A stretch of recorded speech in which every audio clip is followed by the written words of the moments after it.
আমরা মানুষ জাতিরা মানুষকে আসলে ভালোবাসি না। আমরা ভালোবাসি মানুষের অবস্থানকে। প্রত্যেকটা মানুষের অবস্থানকে ভালোবাসে। প্রত্যেকটা মানুষের পথকে ভালোবাসে। প্রতিটা মানুষের প্রতিপত্তি, বিশাল ধন সম্পদ, বিলাসবহুল জীবন, পদমর্যাদা, অবস্থানকে ভালোবাসে। আপনি যদি মনে করে থাকেন আপনাকে কেউ এমনি এমনি ভালোবাসে, সেটা তাহলে ভুল। ধরেন আপনার বিলাসবহুল গাড়ি নেই, বাড়ি নেই, প্রতিপত্তি নেই, ধন সম্পদ নেই, টাকা পয়সা কিছুই নেই, তারপরে আপনাকে একটা মানুষ ডাকে প্রয়োজনে, কাজে। ধরেন আপনার দ্বারা কোনো কাজ হচ্ছে না, আপনাকে একটা ফুড ফরমাসে খুঁজে পাচ্ছে না, তখন দেখবেন আপনার কদর শেষ। আপনাকে কেউ আর পছন্দ করবে না, আপনাকে কেউ আর কাজে ডাকবে না। পুরো পৃথিবীটাই হচ্ছে স্বার্থের দুনিয়া। পুরো পৃথিবীটাই স্বার্থের জন্য মানুষকে কাছে ডাকে। স্বার্থ ফুরিয়ে গেলে মানুষকে ছুঁড়ে দূরে ঠেলে দেয়। বাবা মা থেকে শুরু করে প্রত্যেকটা মানুষই স্বার্থের জন্য মানুষকে ভালোবাসে। এখন বলতে পারেন বাবা মা কেন ভালোবাসে? স্বার্থের জন্য তো বাবা মা ভালোবাসে না, বাসে।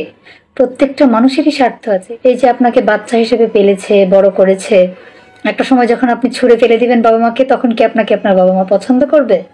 এই জায়গায় বাবা মার স্বার্থ আছে, তবে এটা সহি। কিন্তু অন্য দিক দিয়ে যে স্বার্থের জন্য মানুষকে ব্যবহার করে, সেগুলো সহি নয়। সেগুলো মূলত স্বার্থের থেকেও স্বার্থের জন্যে আপনাকে ব্যবহার করে। ধরেন খুব বিত্তশালী এক মানুষ আপনাকে ডাকে প্রতিনিয়ত। আপনার কোনো ধন দৌলত নেই, কি জন্য ডাকে জানেন? আপনাকে দিয়ে তার উপকার হয়, আপনাকে দিয়ে তার কাজ হয়।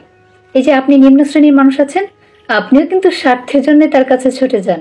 আপনার ভেতরে আশা থাকে, আকাঙ্ক্ষা থাকে, আমার ছেলেটাকে মনে হয় বিদেশে নিয়ে যাবে, আমার ছেলেটাকে যখন বিদেশে পাঠাবো তখন হয়তো আমাকে কিছু টাকা পয়সা দিয়ে হেল্প করবে, আমার একটা চাকরির ক্ষেত্রে একটু কাজে লাগবে, আমার একটু টাকা পয়সা লাগবে, তার থেকে ধার চাইবো, আমার একটু বিপদে তাকে আমি ডাক দেব। প্রত্যেকটা মানুষের জন্যে স্বার্থের জন্য কাজ করে। প্রত্যেকটা মানুষ তাদের লাভের জন্য কাজ করে। আপনাকে কেউ ভালোবাসে না, ভালোবাসে আপনার অবস্থানকে। আপনি কোন পদে আছেন, আপনার পদমর্যাদা কি, আপনার জায়গাটা কোথায়।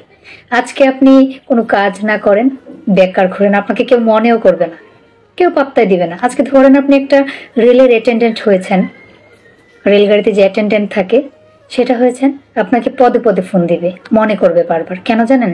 কোথাও যেতে হলে ওই যে ট্রেনের টিকিট কাটতে হবে, কোথাও যেতে হলে ট্রেনে উঠলে আপনি বসার সিট পাবেন, জায়গা পাবেন, আপনাকে ম্যানেজ করে দিবে। প্রত্যেকটা মানুষের পেশা, প্রত্যেকটা মানুষের অবস্থানকেই মানুষ ভালোবাসে মূলত। মানুষ কিন্তু মানুষকে ভালোবাসে না, মানুষের কাজকে, মানুষের জায়গাকে, মানুষের পদকে, মানুষের টাকা পয়সাকে, মানুষের অবস্থানকে মানুষ ভালোবাসে। তাই পৃথিবীতে নিজের জায়গাটা এমন শক্ত করে তৈরি করুন যেন মানুষ আপনাকে ভালো না বাসলেও আপনার অবস্থানকে ভালোবাসে, আপনার কাজকে ভালোবেসে আপনাকে কাছে ডেকে নেয়। প্রত্যেকটা মানুষের মূল্য আছে, কিন্তু তার চেয়েও বেশি মূল্য মানুষের অবস্থানের।